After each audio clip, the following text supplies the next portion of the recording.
Hello and welcome to another episode of Open Floor. I'm Andrew Sharp, and right here in the studio, Ben Golliver. What's up, man? Not too much, Andrew. We've been here all week. We're getting on each other's nerves. I could kind of feel it. I felt bad this morning. I woke up. I just didn't feel good about it. We had planned this podcast, and I think it was a really good idea. I think it's going to be cathartic because it's going to bring us back together on a positive note to close this week. What do you say? This is our third pod of the week. We're recording this on a Friday. It's going to run next week. Yesterday's top 100 pod, by the final 45 minutes, I was getting pretty frustrated with you. At one point, I told you could swear at me, but you couldn't swear at Rob. I think that was the highlight of the entire show ever. Yeah.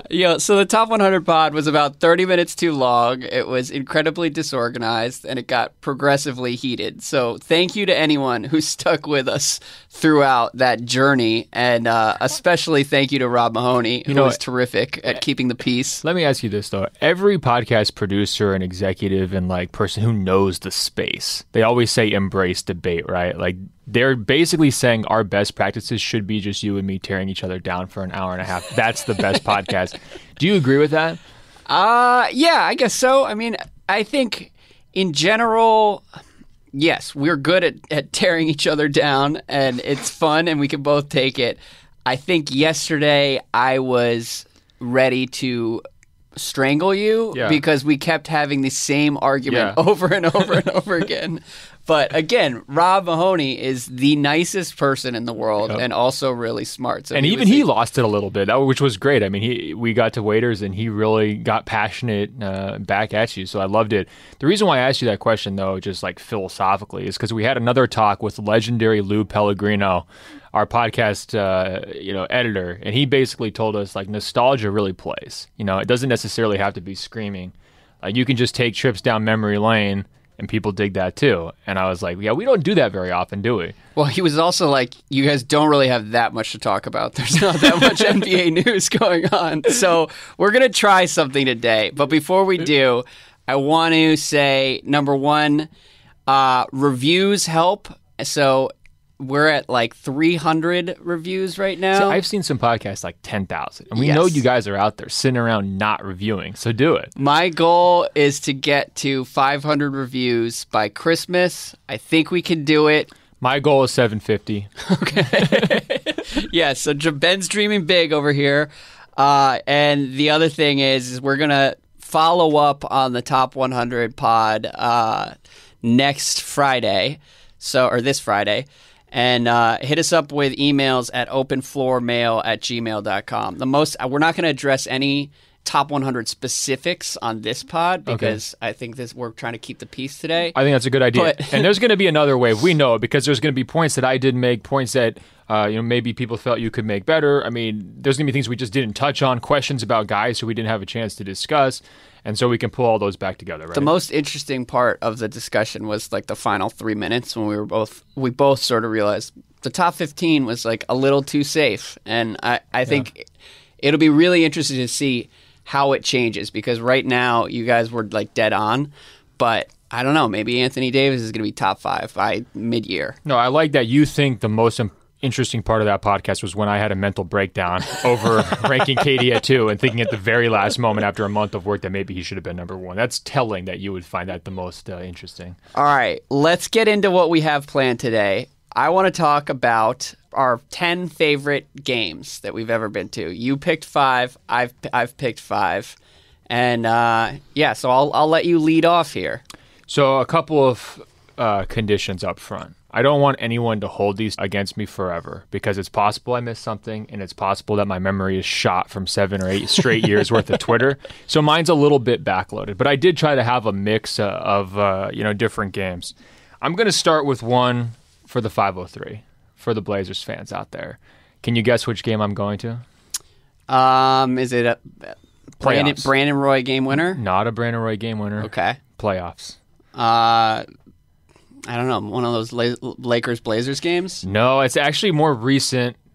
It's the Damian Lillard shot. And it might be a little cliche, but I want to just explain and paint when he hit that shot against the Rockets because that was such a big deal for the franchise and for the fan base. And it took a while, right? So I started covering the Blazers in 07, 08, right after the Odin lottery ping pong ball falls their way, and much like the Sixers right now, it was like immediate. These guys are going to be contenders, right? And it just did not happen. And the years got so much darker than I think people realized because Portland stuck away in a small market.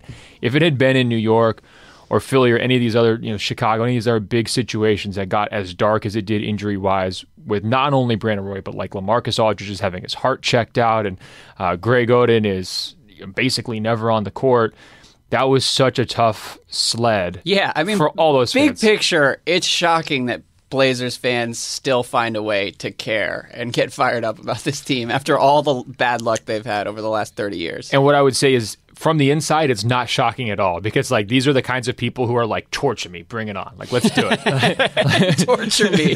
Like, waterboard me, electrocute me, I'm ready. Like, that is the level of devotion to the team, right? And so going into that series, people didn't know what to expect. Lillard's kind of sort of still an unknown quantity. Everyone's got these questions about LaMarcus. He has these huge breakout games early in the series, 40-point games. Unstoppable for about like the first 3 games of that series. But for Blazers fans, it's kind of like fool's gold, right? It's like, wait a minute. He just had his 2 best games back to back. Like, what do we do, right? And you get into this situation where they had just been waiting and waiting and waiting for it, and all the hype had been the Houston's way. I mean, guys like Harden and Howard, much bigger stars. Was that a 4-5 matchup? That's a good question. That sounds right. Yeah. But the series was starting to slip. If they lose this game at home, they have to go back on the road to end the series. Mm-hmm. That could be one of these things where they're one of these teams that blows a lead and it kind of stains them. And they remember, key feature here, throughout that Odin, Roy, LaMarcus era, they never won a playoff series. They never even made it to a Game 7, right? So this is a 14-year period the fans had been waiting for their first playoff series victory. Lillard hits the shot less than a second. It's a perfect YouTube clip. All the courtside views that people were taking. It was incredible. But what I remember about it, why it's one of my favorites, is because occasionally, this is going to sound psycho, but occasionally I can see the future. I just have that ability. I don't know if you know this or not, but I do. And sometimes I can't. I almost got hit by a car once. That would have been a great time for that skill to come through. When I was just walking across the street during the Orlando All-Star weekend. I got saved by Sergio, my old podcast editor. But I saw the future. Yeah. As soon as the basket goes in on the other end, I said, there's too much time left. They shouldn't. They just gave these guys a shot that they shouldn't have. Somehow the Blazers are going to figure it out. And this is a franchise that had not figured it out. The whole quote unquote Jailblazer era, all the injury stuff, everything had broken wrong. And for whatever reason, I saw the future and was like, this is going to be the moment. So I set up my phone on the media row. Yeah. Did you took one of the guerrilla videos of the Lillard game winner?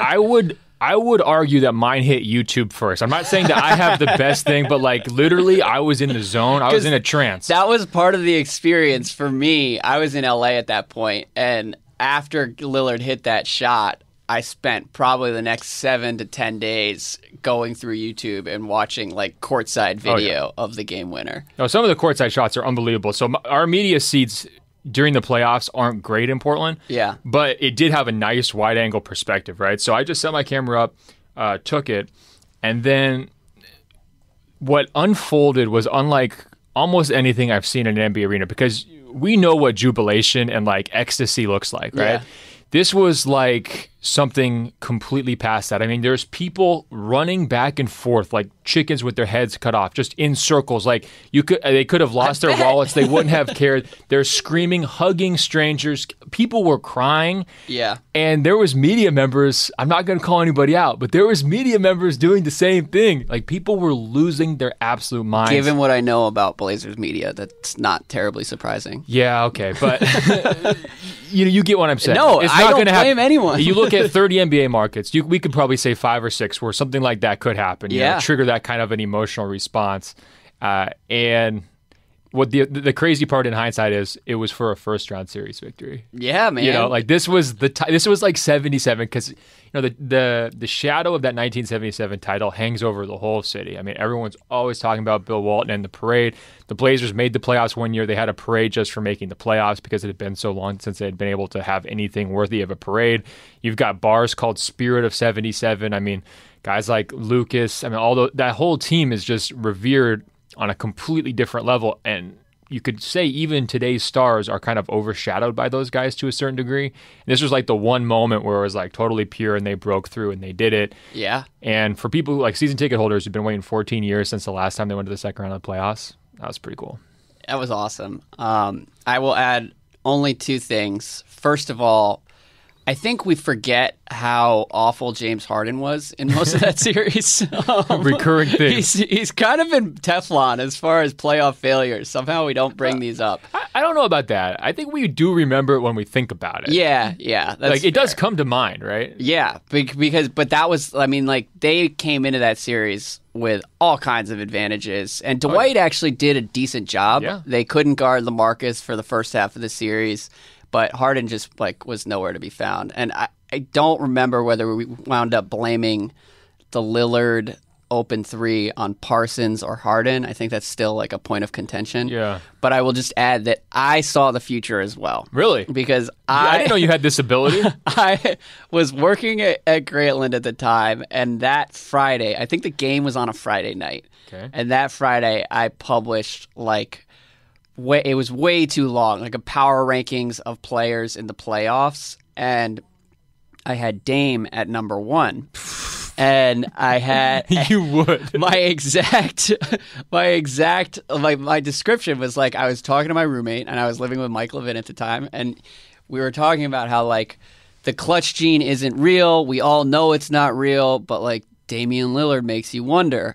And that was before he went out and hit that fucking three to win it, and it was just wild. It was almost eerie to have that happen like the night that was published. Yeah, and the way he shot it too, and just taking the mic and everything. Yeah, it was so cool. That's why I spent the next week watching videos of it. It was great, and it was also redemption for B-Roy never quite having it. You know, like I think for fans who totally bought into B-Roy, I think B-Roy had it. He just had bad knees. No, but he never had that playoff series. He never had that crowning achievement moment where like we're winning a series. He had a great comeback against the Mavericks, right? But it winds up going for nothing because, you know, he never had the breakthrough. Like B-Roy, I mean, Dame's kind of living this like B-Roy hits some like, big shots. Oh, he had unbelievable 50-plus point games, and he was great. I think in terms Why do you hate Brandon Roy? Yeah, I know. It's really weird how you're doing this. You're really ruining the nostalgia of the moment. I mean, if I had to say, like, who are my favorite Blazers ever, personally, B-Roy is above Damian. It's not even close, right? And I think for a lot of fans, they felt more of a connection to Brandon, Pacific Northwest guy,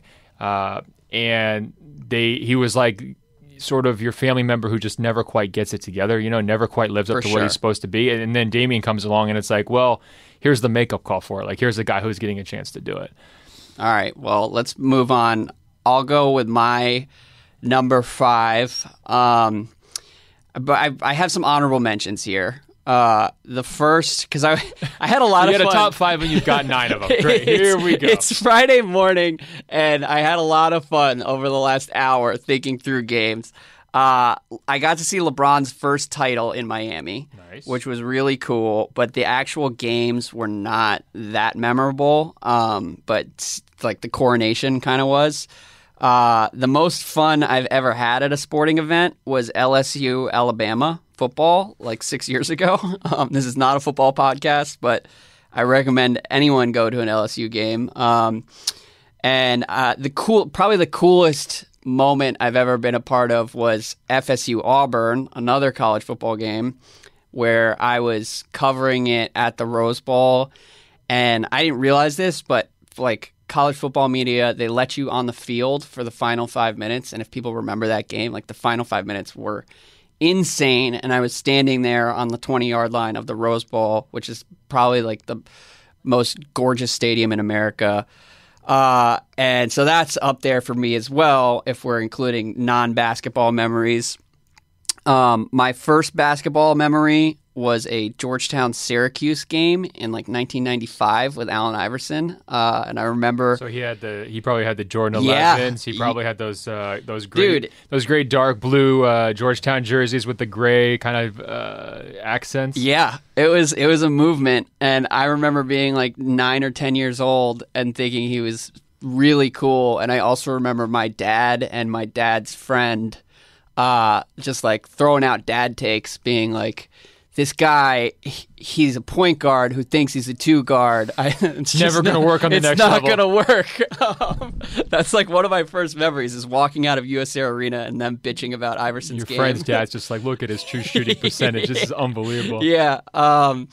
And the Wizards' funeral game from last year was a lot of fun. And also my biggest regret is, and I don't know if I've told you about this, I had a chance to cover Mavericks Heat in 2011 for SB Nation, and I said no because I was super out on LeBron at that point, and I was like, look, they're just going to go win that series in 5 games, and I don't want to go down there and waste my time. And that is like you opened the door for Greg Doyle to have it all to himself. Yeah, that was a really tough one. And I will probably never live that down. But anyways, I'm going to move to number 5 on my list is a 24-hour span. Oh. Last February. Okay. And it was 2 Februaries ago. Sorry. OKC Golden State. Mm-hmm. That regular season game where Steph went nuts. And it was, basically that was the first time we realized that OKC was a really tough matchup for Golden State, and they had no business winning that game. Draymond flipped out in the locker room at halftime. I'm not a robot. Yeah, and I think it was Lisa Salters who came out and was like, police had to be stationed outside the locker room. Nobody was sure what was happening. And that was back in the good old days when that qualified as media drama. Now, that's true. A lot has happened in the last 18 months between sort of like positions of power and media entities that kind of overshadow that, but okay. Yeah, and so I know we're supposed to do things that we were at live, but you're just breaking the rules off the bat. You had 6 honorable mentions, your first one was just a game you watched on TV. I'm going to include the live experience, but that Warriors team, I really connected with because it was like that. The Grantland had ended that fall, and I had basically taken like a couple months off and was following the NBA only through watching Warriors games every night. So I love that Warriors team. Steph was going nuts. And then to pull off that comeback, it was just like, oh my God, like this guy is like not mortal. And I was just in my living room losing my mind. Fast forward 12 hours. The Wizards and the Cavs had a game the next day at like 1 p.m. Show up to the stadium, like media members are just like at a loss for words, basically describing what happened the night before with the Warriors and the Thunder, and like guys like David Aldridge, like Michael Lee, like everybody's basically sitting there being like, "What is happening to the league? Like, can anyone ever beat these guys? We've never seen anything like this." You're like right the epicenter of the earthquake, and all of this is happening next to the Cavs, who would go on to win the title, but were so fucking miserable that day. And like this was like peak LeBron's resentment of Steph. Yeah. Because just the mood around the team was just awful. New flavor of the month, LeBron. Yeah. LeBron's not liking it. LeBron was not playing. He actually walked out, and then it was left to Kyrie and Love to play that day. And they got blown out by like 20 against the Wizards team that was not a playoff team at that point. And LeBron walked out of the stadium in the third quarter, and afterwards, J.R. Smith was talking in like solemn tones, being like, "We got to figure this out." Like, so I'll just always remember that sequence and how just miserable they were, and then how crazy it is that it all flipped 3 months later. I was going to say that is the ultimate reminder that you can't write a team off, right? Or you can't just pencil a team in to win a title. Yeah. I mean, that is quite a turnaround.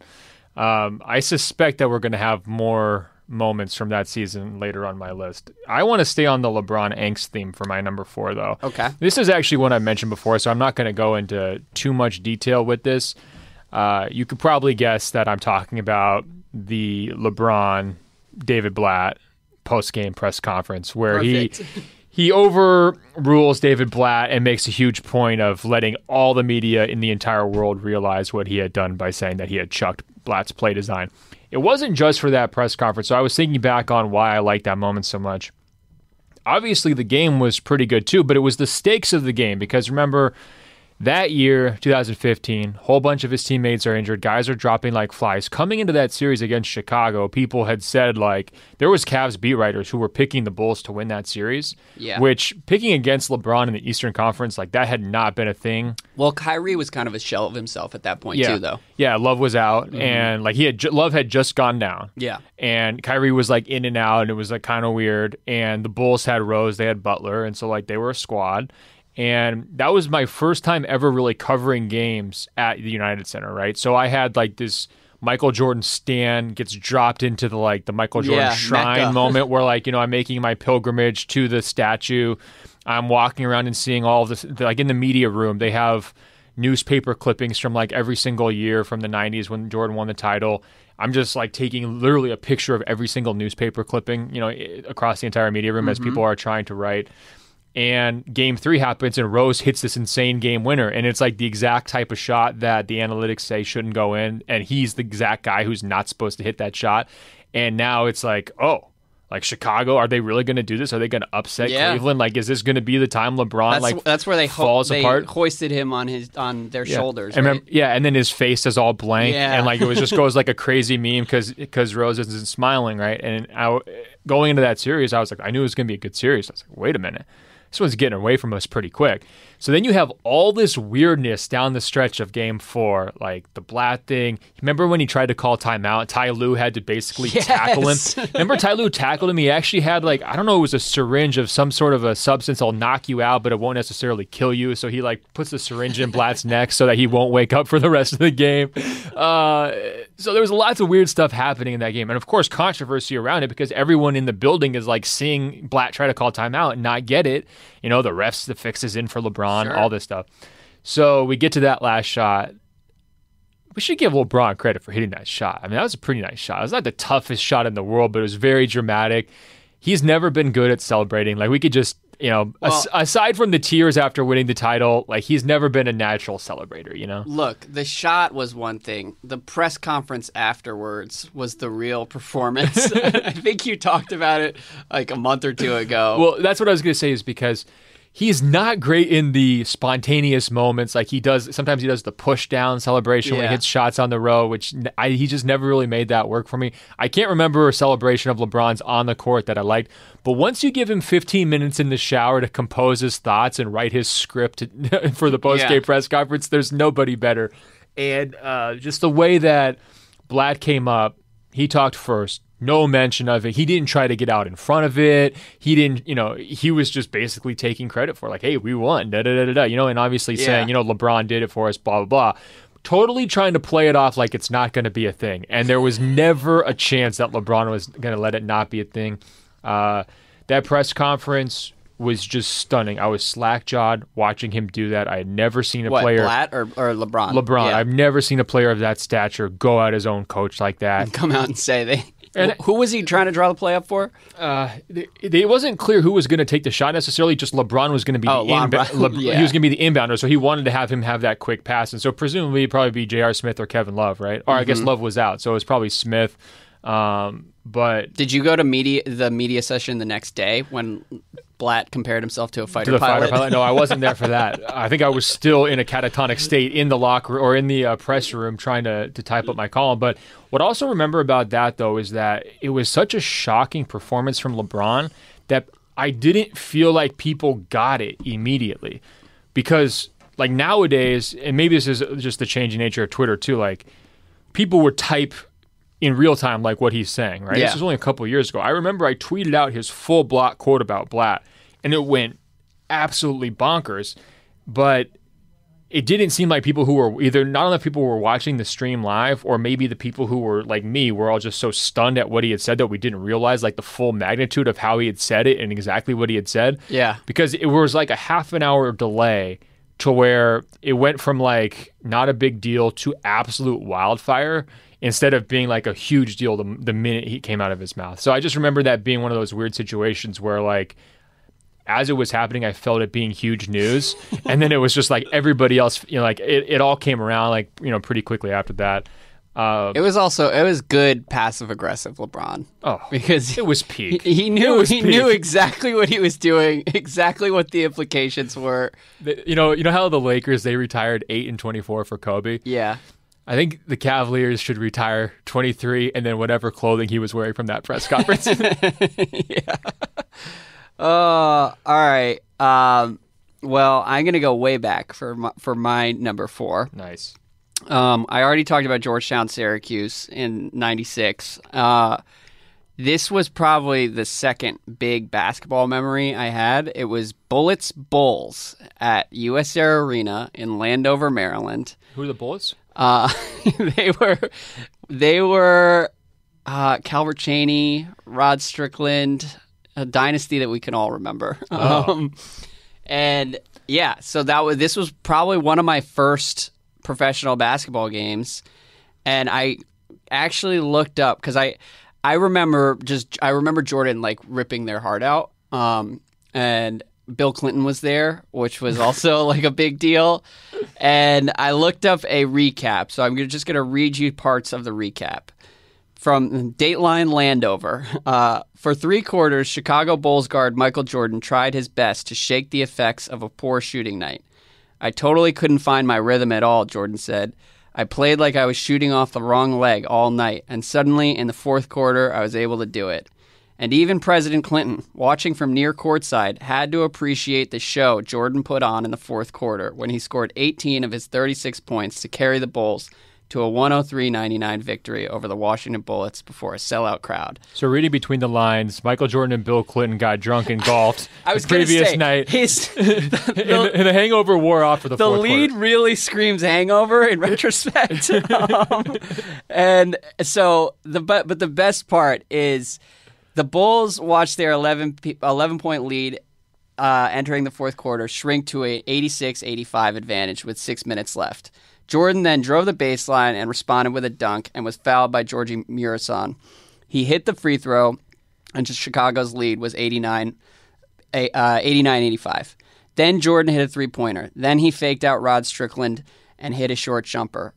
All told, from the time the Bullets got within a point, Jordan scored the next 15 points. And when he was done, the Bulls' lead was 101-94 with 2 minutes left. Like, we forget how routine that was for Jordan. No doubt. It's basically just like turn it on, end the game, and nobody can do shit to stop him. And I don't know, man. It was really cool to watch that happen. Another thing from the recap that I really liked was this random throw-in anecdote about Dennis Rodman at the end. He was returning from suspension at this point, and then it says, Rodman did not complete the game without incident, however. In the 2nd quarter, Murison nailed Rodman with a solid pick. That freed up Juwan Howard for an easy score, and as the players ran up the court, Rodman shoved Murison. Referee Hugh Hollins called a double technical, and sending the Bullets bench into an uproar. You get these European players, and they just play dumb, Rodman said. I knew what he did. He knew what he did. Just don't do it to me. I'm coming at you. I don't care if you're 7'9". That made me miss Rodman. I think Draymond's a worthy heir. Well, now he's like the single biggest key to not having a nuclear saving war. The world. Yeah, he's the guy who's picking fights with giants 20 years ago. It's fantastic. Also, little known fun fact about this game from the notes at the end. Clinton, who sat 10 rows up at midcourt with Bullets owner Abe Pollin, became the first president to attend an NBA game since Jimmy Carter in 1979. That's a long time. That's like a 20-year span. Well, it was, I mean, you see the political affiliation. Reagan Republicans don't do the NBA, man. I think it's pretty clear. Yeah, Reagan wasn't trying to watch Bernard King. It'd be great if Trump's there for the John Wall and Otto Porter and Brad Beal show this year. You think that's going to happen? Yeah, maybe. Don't think so. That's really scary to think about. Anyways, yes, it took like an hour to get out because the president was there. But I remember my parents being like, well, this is an event. It's Michael Jordan and Bill Clinton. It's worth it. So, yeah. 2 enduring 90s icons. Yeah, totally. Well, this is interesting because we're in lockstep again here. I don't know if this is a good thing or if our minds are melding and what this means, but my next game is from the 1996 Bulls, 95-96, November 27th, 1995, early in the season, Chicago makes its only trip to Portland. Now, this team went on to be the gold standard of teams until the Warriors came along in terms of wins. And I just want to just read off their roster for you real quick. Jordan and Pippen started, Longley, Ron Harper. They got Dickie Simpkins in the starting lineup. Off the bench, Steve Kerr, Tony Kukoc, Jason Caffey, Bill Weddington, James Edwards, Randy Brown, Judd Buechler. On this particular night, Steve Kerr scored 10, Scottie Pippen had 21. Nobody else was in double figures, right? Yeah. So like you're saying with your Jordan game, Jordan just routinely did these things by himself, right? Portland didn't have the world's greatest roster either, but respectable. Rod Strickland, Cliff Robinson, yeah. Aaron McKee, Gary Trent, Chris Dudley, and then the person who's going to factor most memorably into this story is Arvydas Sabonis, was coming off the bench as the 46-year-old rookie who nobody had any idea that he was going to take the league by storm. He had 23 on the night, shooting 10 for 13, hit both of his three-pointers, dishing 6 assists. I mean, and it just one of those games that made you think, what would this guy have been if he had come over 10 years earlier? Other guys, Buck Williams, James Hollywood Robinson, D'Antonio Wingfield, Randolph Childress. I mean, this is a pretty strong squad. Great. in terms of... Love a good D'Antonio Wingfield mention. So... this was my birthday present. Okay. The game was a couple weeks after my birthday. I think this was my birthday present. Yeah. My birthday is February 22nd. That's what I'm saying. And Bullets was February 21st. See, the parallels are a little too close. It's got me a little worried. It's good. This is bringing us close together after the Top 100 pod. So it's about 2 weeks after my birthday, but I remember the lengths and the efforts that my dad went to get to these tickets. Now, my dad is like one of these guys who's almost too smart for his own good, so he struggles to remember birthdays. He usually lets my mom handle all the little things in terms of schedules and appointments and all those kinds of things, right? Yeah. But they had some sort of a ticket gizmo here where you had to buy 3 preseason games and then 2 other crappy games just to get the Bulls game if you weren't a season tickets holder, right? So he went through every single loop to make sure we got this, and we didn't really know what we were in for the preseason games. We got there was 6,000 people there to watch the preseason game, the first one of the year, and we're there all right, let's do this. We're an hour early, so we went through all the motions and everything. So that built the expectations up to this moment, right? And my good friend Holly McKenzie actually found a service that has every single game Jordan played, you can get burned onto a DVD. If you pay, you can buy any game. Yeah. So you could go find that Wizards Bulls game if you wanted, or Bullets Bulls game. Yeah. And you can get it on DVD and watch the whole thing. So she did this for me a couple years ago. So I've actually rewatched it. It's incredibly rewatchable. The local commercials are amazing. Yeah, I bet stuff like that would be the best part. The commentary is amazing. There's only 2 refs on the court, so it's and Phil Jackson on the sideline just being the Zen master and But everybody, the whole point of this, it really was just a Jordan showcase. The entire thing was constructed around how is Jordan going to win this game, right? And I'm there, total Jordan stan. The crowd doesn't really have the heart to get down on him, right? Because he's Jordan, and it's 96, and he's got the 11s, and they're about to win 72, and they're coming off the title and everything. So last minute of the game, Arvydas Sabonis, who I just mentioned, great player. New sensation, new to the NBA, turns his back. Mike picks him from behind, reaches up to that 7.5 foot, wherever he's got the ball up over his head, swipes him clean, just like he did Karl Malone in the finals a couple years later. Mike takes the ball, gets into that Black Panther mode in the open court, 4 or 5 dribbles, everybody's chasing him. You have no chance. Yeah. Dunks it hard at the other end. And you can hear it on the DVD, even though the quality, you can barely even see, the quality's not good, but you can hear it on the DVD. The whole crowd just silent. Arvydas Sabonis looking around what just happened? Somebody just mugged me. I didn't, That's amazing. And the Bulls bench, not even as excited as you would expect for this big road win. Yeah. Because this is the closing seconds of the game. It basically seals the game. Because they'd seen it 100 times before. What did he finish with?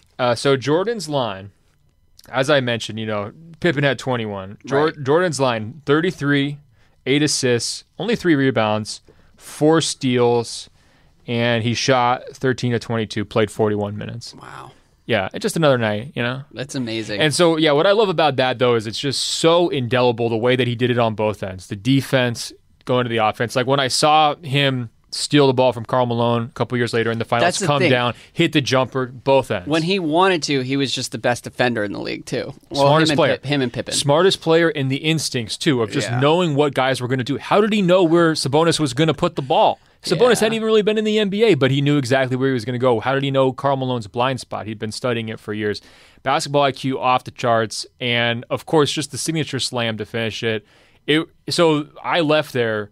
Really, it was one of those moments where you feel like you're the center of the world. Like Jordan had that power on fans, like make them feel like you have seen this greatest moment of your life that you've just experienced. Like he has given this to you, and like you feel like you're on top of the world. So that has lasted with me forever. And usually, like if I was doing this emotionally and not sort of like work wise, this would be my favorite. Would be number one. My favorite game ever. Side note: since we both shared our Jordan anecdotes.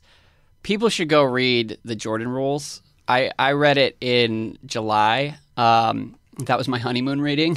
And it was, I mean, just the level of insanity that surrounded that team is crazy to read about in retrospect, in part because there's some uncanny resemblances to what's going on with LeBron now. There's just a lot of parallels. And then also, it's funny to read about some of that stuff in hindsight. Like Phil Jackson was woke about 25 years before it was cool to be woke. And people didn't know what to do with it. Same deal with Craig Hodges. Yeah. And Michael Jordan, not as woke, but still incredible to read about his exploits on a night-to-night basis. But yes, my third entry here is the Paul Pierce I called game winner against the Hawks. Nice. For a couple different reasons. First of all, I watched this game in person with a Hawks super fan, Rembert Brown, my colleague at Grantland, and we had been talking shit back and forth about the Hawks. I hated that Hawks team.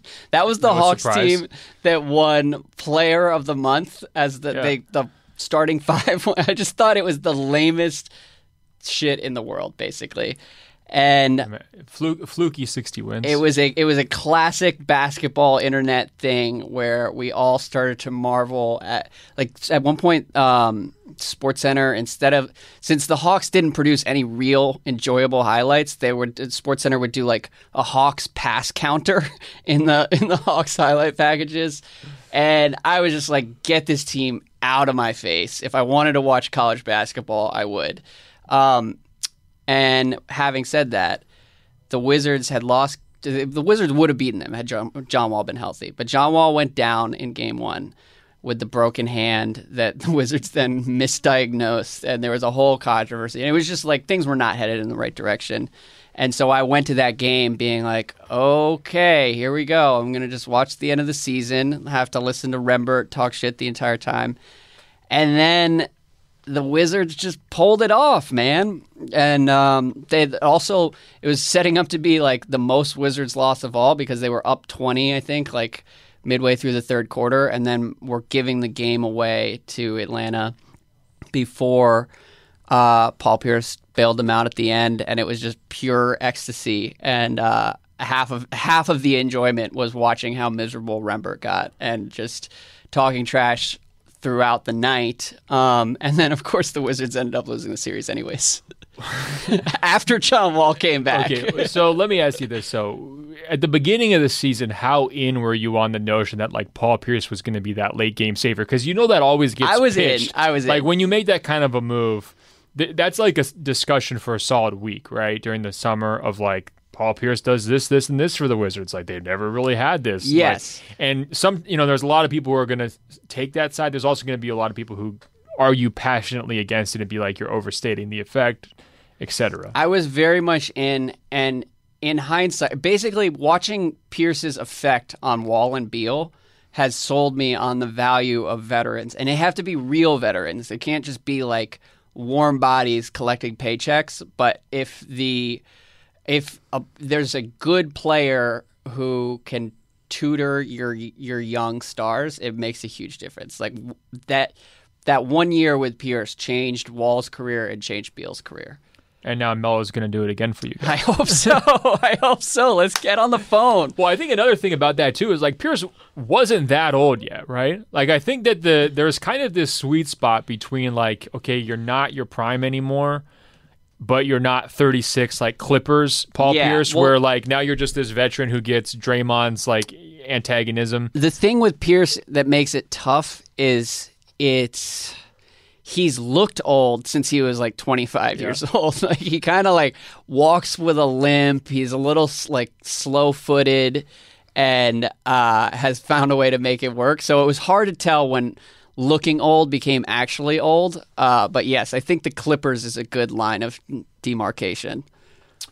Yeah, he was just right in that sweet spot for the Wizards where, like, he's only, like, semi-washed. Yeah, you know? He was semi-washed. He was washed for the first 6 months of the season. Yeah, well, and that's sort of, it's really hard to kind of categorize when guys hit that point. And if you can snag veterans at that point of their career, that can really take a team over the top.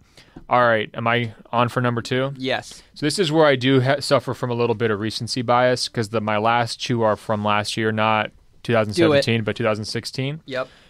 I'm going with Warriors, Thunder, Oklahoma City, Game 6. You know what, man?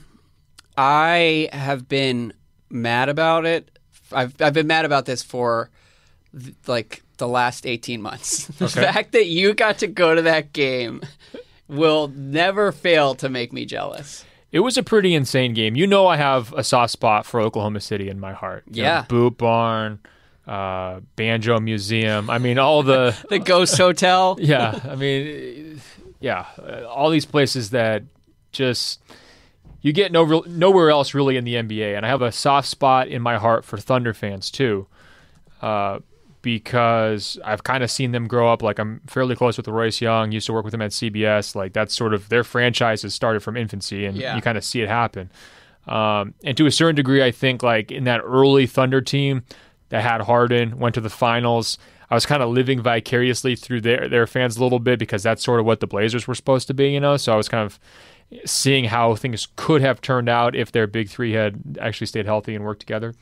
But in this game, I will always remember it. This is most memorable, maybe not rather than favorite. Where were you sitting? They've got you at the back of the 100 level, in a pretty good seat. Good view. But the reason why it's so memorable for me, though, is because the fans halfway through the fourth quarter, as Klay was just raining in bomb after bomb after bomb after bomb, and it was clear like this was like KD just wasn't stepping up. Yeah. Like Andre Iguodala was just continually getting steals, and like Westbrook was just like 50% too energetic, you know, like just a little too out of control. They literally couldn't bring themselves to watch it. I've never seen rows of fans turn away from the court, cover their faces during gameplay. Yeah. These are diehard fans who stand up at the beginning of every game until they make their first shot, you know? Like, they have all these traditions that they go through. It's a young fan base, but they're all in. I mean, they wear their matching T-shirts with pride. They don't have to do that Jumbotron shaming in Oklahoma City, you know, in a lot of arenas where they're like, hey, put your shirt on, and, like, we're going to like kind of shame you into putting your shirt on. They don't have to do that. Yeah, they're like college fans. They wear it with pride. And as it was melting away at the end, these people are turning away, covering their eyes. And then as I'm typing up like my tweets at the end of the game to be like, oh, this is an amazing comeback, like Golden State Warriors, season's still alive, on Twitter, a guy comes over and he's like, just right, blame it on Kevin. It's Kevin's fault. And it stunned me. It wasn't Kevin's fault, but it wasn't not his fault. I understand, but here's what stunned me though, is that the Thunder fans, these guys who were all in, in this moment, probably feeling like the series was going to get away from them because they had to go back to Golden State for Game 7, and all the momentum had swung. It was over at that with night. Durant, like on the cover of Sports Illustrated, not very long before that, sort of weighing his options in terms of, is he going to be back? Is he going to not be back?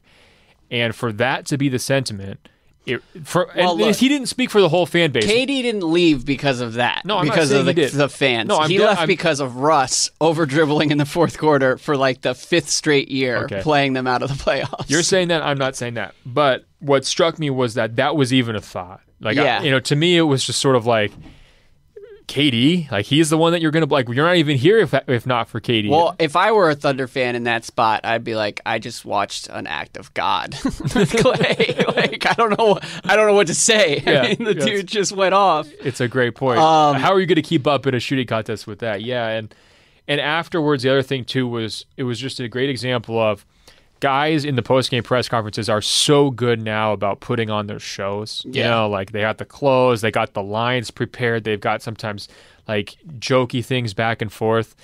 But if you look at Russ, you know, and how he was compared to earlier in that series, his body language, his face, everything, those guys wore that loss completely on their sleeves and on their faces. And it was almost as intense. I mean, for not being a finals, for not being like a seasoned. It was absolutely finals quality. Yeah, no, but I'm saying like not actually like this wasn't the end of the season. Yeah.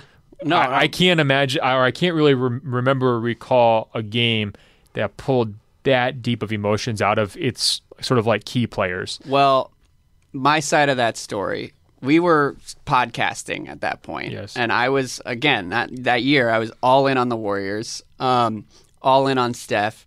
And I remember talking to you halfway through, because you talk about rehearsed lines in press conferences. Remember when Russ was snickering about Steph's defense? Oh, yeah. And then I think the Warriors came back and won a game, and I was like, we might be looking back at that Russ clip like a couple years from now. And so I was all in, loving every second of that game. The other thing that I will say is I watched that game in a friend's basement in Seattle. I was out in Seattle for my bachelor party. And like, you talk about Thunder fans not being able to watch and just watching in dead silence. Watching that game with Seattle fans was amazing because they were loving every second of it and rooting for KD to leave, for OKC to lose their team. So it was the Spite Super Bowl? It was amazing. We had so much fun watching that game. And that's one of my favorite basketball memories of the last 10 years. My number two, we won't go too far into it, but like I've mentioned before, I grew up a hardcore Carolina fan and was probably a hardcore UNC fan before I really like became like obsessive about the NBA. And I in high school was like a recruiting nerd and was like very into this particular North Carolina team. I'm not as into Carolina basketball as I used to be, but when they had Raymond Felton, Rashad McCants, and Sean May, Marvin Williams, Jawad Williams, Melvin Scott. Well, you've turned on Marvin Williams since. I know. I feel bad about it. The top 100 tore me away from my Marvin Williams fandom. But basically, I was a senior in college, or senior in high school, and I shared a car with my sister, my younger sister, and before it was the Final Four.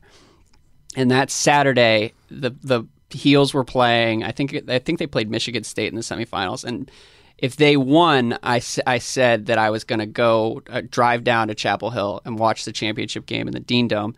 And my parents were like, "If you do that, you're grounded for the rest of your senior year. Like you're not going down to Chapel Hill by yourself." And what were you not like capable of taking care of yourself? Well, I don't know. I was like 18 and they were just like, "No, we don't trust you on a college campus and taking the car." I was going to have to skip a couple days of school. So they were picturing like drunk driving arrest? Yeah, exactly. Okay. And they weren't wrong to be wary of like what was going to happen.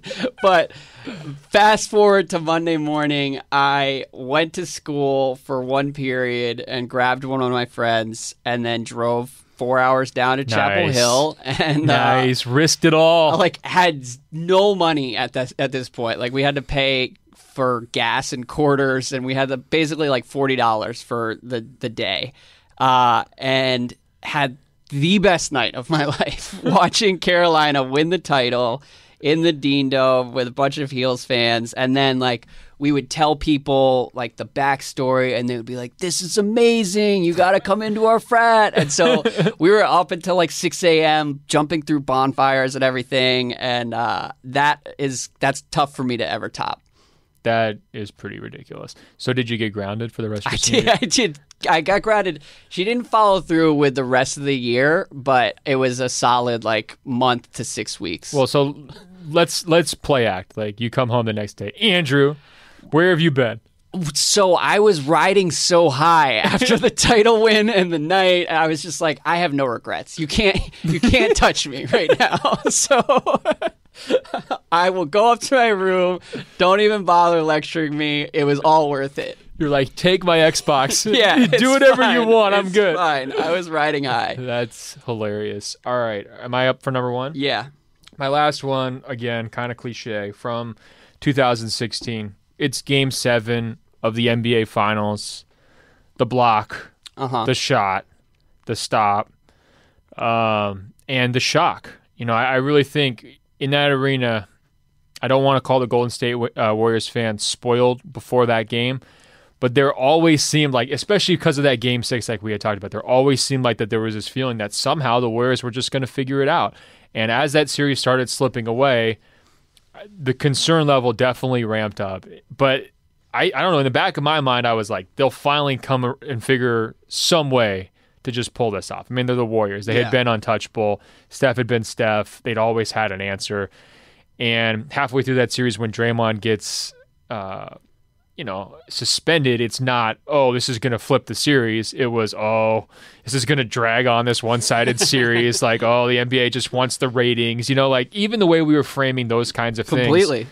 But by the time we got to Game 7, I was all in on the Cavs winning by that point. Well, and especially once the game started, because that level of confidence or that spoiledness or whatever you want to call it, all of a sudden hearts are in their throats a little bit. Mm-hmm. And to be honest, it's funny because I remember this game very well, but it's still almost all of it's a blur. But it was, again, I want to go back to my ability to see the future, because I saw the block 4 seconds before it happened. Is for whatever reason, I happened to be trained. My eyes were trained on LeBron, basically at half court. And, it's easy to look back at the highlights after the fact and just kind of track him. Great insight predicting a LeBron chase down block after watching 10 years of his career. Yes. You really are clairvoyant. Well, guys, also check out Kyrie Irving. He's a sleeper fantasy pick this year. What I'm saying is, though, that on most plays in that situation, my eyes wouldn't have been on LeBron. Maybe it's a coincidence. I don't know. But as I saw him there with the straight path, I was like, this is going to end in his favor one way or the other. And I do think that feels fairly clairvoyant if you look back. Look, I didn't have the world's greatest seat to this game, by the way. I was in kind of the end zone, fairly high up. I was sitting next to Lee Jenkins, which is the best seat in the building. Totally. Especially Good during off-the-record Lee Jenkins stories. Especially during LeBron James's best games. That's always a good time. But to see that block unfold, to watch how 20,000 people reacted to that block, in real time, and then for them to finish it off, to take care of it. And then let's not forget, LeBron came about 86% of the way to killing Draymond on that dunk that he missed. I mean, Draymond, that was at the very end, that was very close to being homicide by dunk. Yeah. And so that was just another thing thrown in the middle of it. The celebration down on the court. Oh my God, the dunk, man. That's a good point. People forget about the dunk. Yeah, that would have really split the earth in half. No, it would be over. There would be statues of that dunk already. I mean, honestly, if he had finished that dunk, I think you have to put up a statue immediately in Cleveland of that dunk. Yeah. And so there was just so many different things going on, but the celebration was great. LeBron really showing true emotion, I thought, for the first time compared to the Miami days. All of the stories that we've kind of beat into the ground, but at that point, they hadn't been beaten into the ground yet because we were still wrapping our minds around it. It's like, wait a minute, the Cavaliers are going to win a title. They're going to overcome a 3-1 deficit. They're going to beat a 73-win team. None of these things, to that rational, analytic mind, seemed possible or likely, even with a few minutes left in that game, and they did it. It's been about 6 months since I've taken credit for predicting that particular Cavs title. Yeah. But if you recall... You're back around. Yeah, during the playoffs, I remember. You got one right. I wrote it in the magazine. Yeah. I was like, look, LeBron is one of the 3 best players of all time, and he needs something unfathomable to cement his place there. Yes. And so that's why, halfway through the series, I mean, the Cavs had zero business winning that title, and they. Let me ask you this: do you feel the like Draymond suspension should be more of an asterisk than it is? I was going to say, do you think it's a fluky title now that we've had a little separation? A little bit, but I also think that the Warriors are going to end up winning like 4 titles, and we're going to look back and see that one LeBron title, and it'll be a testament to his greatness, which is probably appropriate because he is that great, and so like future generations should look back and be like. The Warriors were amazing, but so was LeBron. You know what I think about when I look at that? It's like if they do win 4 out of 5 here, like they've already won 2 out of 3, they could easily get to be 4 out of 5. I feel bad that people like Steve Kerr are going to look back at the one they lost, and that one's going to like nag them more than all of the wins combined. Yeah. And maybe it should. I don't know. I don't really know. Can I critique your list, though? Sure. The Klay Thompson game should be number 1. No. That was like a religious experience. It's also a Western Conference Finals. Game 7, as I watched that game, like both teams were so tight. It wasn't actually enjoyable. The fourth quarter wasn't great, and it had been sort of a one-sided series back and forth. But the tightness actually, I think, being there made it a better experience because it was like all these players are choking simultaneously. This is a real thing. It felt more like a football game where like guys were just sort of like barreling into the lane and hoping that something fell. If I had to pick only one game to watch again in person, though, I would definitely pick the finals because to me, the jump from a Western Conference Finals to like, you know, and I love the show. You know, there are many years where I will argue that the Western Conference Finals is the real finals, right? Yes. But the finals is different. A Game 7 of the finals is different. A Game 7 involving LeBron and Steph both in their prime. That's just a different level. I mean, I look at it and I look back at the last 7 or 8 finals that I've covered, and there were some awesome moments like the Spurs with a crazy ball movement against Miami. Obviously, Ray Allen shot all of them. I'll take a Game 7, even with its ugliness, over all of them because of the historical implications, the weight to it. Yeah. And you're all about the history, man. I know you. Well, and the tight finishes. I will be jealous forever that you got to see the Warriors Game 6 in OKC. No, you like the bucket getters. I'm not jealous of Game 7. That's because you like the bucket getters. My number 1, and we've already gone too long, so I'm not going to spend too much time on it because you can go back and listen to my brain melt after John Wall's game winner. Oh, I wasn't Olynyk? No, I thought it was going to be Olynyk's Game 7. The Olynyk Game 7 is unquestionably the worst sports memory I have. I don't ever want to relive that night. Walking out of the Fleet Center with Celtics fans chanting Olynyk's name. But yes, my number 1 sports memories are the most incredible games I've been to. There's a tie at the top. And the first is Gilbert Arenas in, I think it was maybe 2006 or 2007. It was Game 6 against the Cavs. I had tickets and I was randomly sitting behind Zydrunas Ilgauskas' family. And how could you tell it was them? Just a couple of giant white people. It was unbelievable. And then probably the most heartbreaking experience I've ever had at a game because Gilbert Arenas hit a 30-foot 3 to tie it and send it to overtime. And go back and watch the shot. It was incredible. And that had been another thing where like all year there had been back and forth trash talk between LeBron, who was like pretty fake, and Gilbert Arenas, who seemed like he was about to lead like the People's Revolution at that point in time. He sort of did. Yeah, he did for a while. And then the end of that game kind of forecasted his downfall because like LeBron came and whispered into his ear. He missed 2 free throws, which opened the door for Damon Jones to hit a game winner. And I was with a girlfriend at the time, and I remember just like it was just a dark, dark night. So it's not a positive memory, but it's definitely like the most indelible memory I have from watching games in person until John Wall this past spring, because that was another emotional roller coaster where I was like, man, they are really going to give this game away at home. And then Beal picked it up and carried the offense in the second half, and Wall couldn't really hit a shot until that final one, and just did a bunch of little things and kind of willed his way back into the game. And you can go back 6 months and listen to how over the top I was afterward. You didn't have a voice, if I remember. I didn't really that's right. I didn't have a voice. I ended up getting sick because afterwards it was like 60 degrees and raining, and I was just walking around the streets high-fiving people. With no clothes on. That was another one. It was like the Lillard situation where like people were hugging, and it was wild. And then they lost the series. So long story short, this is why everyone should be rooting for the Wizards to like turn it around somehow, because all of our best memories end in heartbreak. But I don't give a shit because that John Wall game was so much fun that it was worth it. And the Olynyk experience in Game 7 didn't matter. So you nitpicked my number one. Let me quickly ask you one question. What? And it's going to sound a little condescending, but like, does it bother you that it wasn't on that top stage?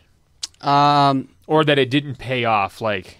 No, and in large part because I've just never had the experience of rooting for a team that's like regularly on that top stage, so I don't feel entitled to that. And it would be weirder to me if like I grew up a Celtics fan with a team that was competing for titles every spring. So like John Wall hitting a 3 to win like Game 4 of a finals like 2 years from now, is that like is that an impossible dream? It would break my brain. I don't know how I would react. Okay. That's actually very instructive. I'm glad we got that in. Thank you. But look, this was a lot of fun. This was a good idea, and thank you to everyone who's listening. Please review, please subscribe, tell your friends, send us emails at openfloormail@gmail.com, and we will be back on Friday with a mailbag. We will. 5-star reviews on iTunes, Instagram, art criticism, Ben.Golliver. Everybody check out Andrew's article. He kind of tore apart the top 100, had some interesting surface level takes. And Sharp, I'll see you next week. All right, man.